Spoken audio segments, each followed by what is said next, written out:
अच्छा, अब क्या है कि जितने भी चार्जेस हैं दे हैव अ पर्टिकुलर मास, ठीक है। इनका क्या है, एक पर्टिकुलर मास, एक पर्टिकुलर वजन है, चाहे ये किलोग्राम्स में ना हो चाहे ग्राम्स में ना हो, लेकिन स्मॉलर यूनिट्स में होता है, ठीक है। So they have some kind of मास।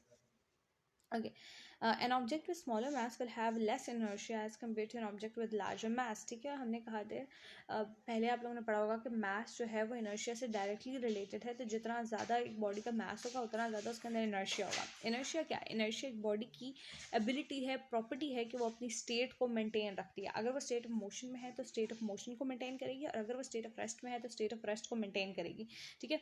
तो किसी भी बॉडी की ये प्रॉपर्टी होना, ठीक है, इज नॉन एज इनर्शिया। तो जितना ज़्यादा मास होगा उतना ही ज़्यादा उसका इनर्शिया होगा। जैसे आप देखिए, अगर एक बड़ी बस की ब्रेक फेल हो जाती है तो उसको रोकना बहुत मुश्किल हो जाता है, क्यों? क्योंकि उसका मास ज़्यादा है। इसी तरह अगर एक साइकिल की ब्रेक फेल हो जाती है तो साइकिल को रोका जा सकता है ईजिली, क्यों? क्योंकि उसका मास कम है, ठीक है। Okay, along with mass, another inherent property of an object is its electrical charge. अब जो बॉडीज़ हैं उनके अंदर क्या है, एक अपनी एक और प्रॉपर्टी है जो कि इम्पॉर्टेंट है along with the mass, that is their charges. Charge को इंडिकेट किया जाता है विद क्यू, ठीक है। जैसे मास का सिंबल स्मॉल m है, ठीक है, इसका चार्ज का जो सिंबल है दैट इज क्यू, और इसका जो ऐसा यूनिट है that is coulomb. Okay, now let's move towards the two main types of charges, ठीक है। First one is the positive charge and the second one is the negative charge. Okay, positive Q is the positive.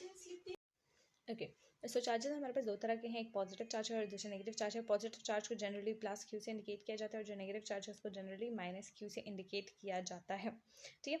अब हम लोग एक simple experiment करेंगे और उसके बाद हम लोग देखेंगे कि चार्जेस कैसे होते हैं, ठीक है। देखिए, glass rod rubbed with silk cloth brought near another suspended glass rod rubbed with silk cloth, repulsion is observed. देखिए, आपने दो ग्लास रॉड्स ली और दोनों को ही आपने क्या किया, सिल्क क्लॉथ के ऊपर रब किया, ठीक है। और जब आप इन दोनों को करीब लाने की कोशिश करते हैं, एक दूसरे को रिपेल कर देते हैं, ठीक है। सेकेंड सिचुएशन देखिए, rubber rod rubbed with animal fur brought near another suspended rubber rod rubbed with animal fur, repulsion is observed. अब आपने क्या करना है, अब आपने एक रबर रॉड लेनी है, ठीक है, उसको एनिमल फर के ऊपर रब करना है, जो जानवर की खाल होती है उसके ऊपर रब करना है, ठीक है। एक और इसी तरह रबर रॉड लेनी है। देखिए, यहाँ पर इन्होंने ग्लास रॉड ली थी और यहाँ पर रबर रॉड ले रहे हैं, ठीक है। इसको रब किया था उन्होंने सिल्क के ऊपर और इसको रब किया एनिमल की फर के ऊपर, ठीक है। अब अगेन जब आप इन दोनों को इकट्ठे लेकर आए, एक दूसरे के पास लेकर आएंगे तो एक दूसरे को रिपेल करेंगे। नोट द सिचुएशन है, दोनों की सिचुएशन में क्या था, सेम तरह के ग्लासेस यहाँ पे यूज हुए, ठीक है। यहाँ पे भी सेम ग्लासेस दोनों यूज हुए, ओके। सेकेंड सिचुएशन क्या थी, इसको भी सिल के ऊपर रब किया था, इसको भी सिल के ऊपर रब किया था। यहाँ पे भी दोनों रॉड्स को सेम मटेरियल के ऊपर रब किया है, ठीक है, जिनको एक दूसरे के पास लाना है। मैं बात कर रही हूँ जिन दो रॉड्स को एक दूसरे के पास लाना है उनका मटेरियल यहाँ पर सेम है, और जिस मटेरियल के ऊपर इनको रब किया था वो मटेरियल भी सेम है, okay. Look at the third situation, you have a rubber rod, you have a glass rod. Glass rod को अगेन रब करेंगे सिल्क के ऊपर, रबर रॉड को रब करेंगे एनिमल फर के ऊपर, एंड नाउ जब आप इन दोनों को एक दूसरे के पास लाएंगे then attraction will be observed.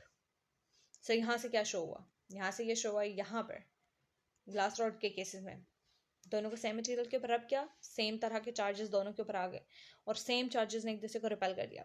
यहाँ पर भी यही सिचुएशन हुई, सेम चार्जेस डेवलप हो गए और सेम चार्जेस ने एक दूसरे को रिपेल किया।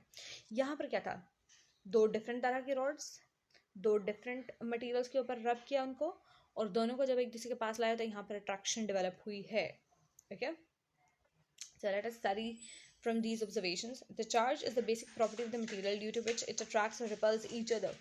यहाँ पर क्या था, अब असल में इन ग्लास रॉड्स को, इन रबर रॉड्स को एक दूसरे के साथ पड़े होने से कोई फर्क नहीं पड़ना चाहिए था, लेकिन जब आपने इनको रबिंग की, जैसे हमने पहले कहा था कि ड्यूरिंग रबिंग ये चार्जेस जो हैं वो डेवलप होते हैं, ठीक है, ड्यूरिंग रबिंग ये चार्जेस डेवलप होते हैं। तो जब आपने इनको रब कर दिया तो इनके ऊपर चार्जेस डेवलप हो गए, ठीक है। अब क्या है, इन्हीं चार्जेस की वजह से जो ये मटेरियल्स हैं एक दूसरे को क्या कर देते हैं, एक दूसरे को या तो अट्रैक्ट करते हैं या फिर ये रिपेल करते हैं, ओके। अब देखिए, सेकेंड चीज़ हमारे पास क्या जाती है, ओके। सेकेंड चीज़ यहाँ पर हमें देखने को ये मिलती है कि दैट जो चार्जेस हैं वो दो तरह के हैं, ठीक है, डिफरेंट मटेरियल्स के ऊपर भी बेसिक चार्जेस क्या हैं, दो तरह के हैं.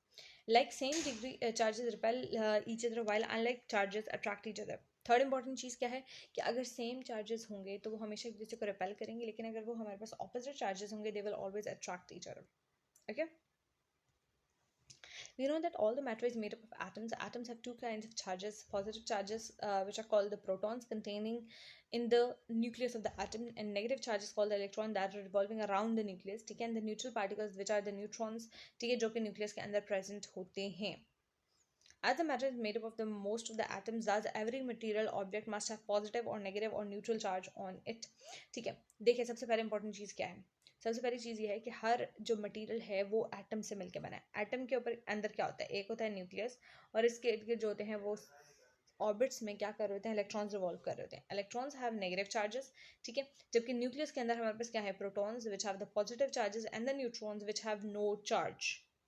ठीक है, ना इसके ऊपर पॉजिटिव चार्ज होता है या फिर नेगेटिव चार्ज होता है. तो ऑन द होल एक एटम के ऊपर क्या होगा कि पॉजिटिव चार्जेस होंगे या नेगेटिव, सॉरी, एक किसी भी मटेरियल के अंदर पॉजिटिव चार्जेस होंगे या नेगेटिव चार्जेस होंगे, या फिर क्या होगा, वो न्यूट्रल होगा.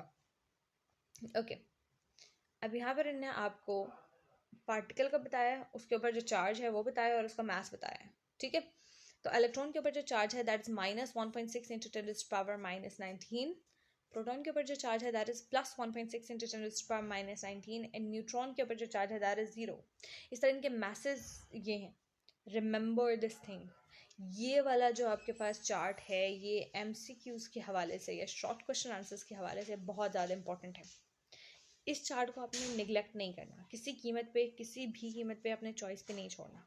ठीक है, क्योंकि आपको MCQs में दे दिया जा सकता है इससे क्वेश्चन बना के, शॉर्ट क्वेश्चन आंसर्स में दे दिया जा सकता है, एंड इवन द न्यूमेरिकल्स में दे दिया जा सकता है. ठीक है, आपको ऐसी चीज़ें दे दी जाएंगी, ऐसे क्वेश्चन दे दिए जाएंगे जिनमें अपने चार्ज या फिर मास ऑफ इलेक्ट्रॉन, प्रोटॉन या न्यूट्रॉन आपने पुट करना होगा, लेकिन आपको वो क्वेश्चन में नहीं दिया गया होगा, हिंट के तौर पे नहीं दिया गया होगा, तो आपको खुद याद होनी चाहिए ये वैल्यू.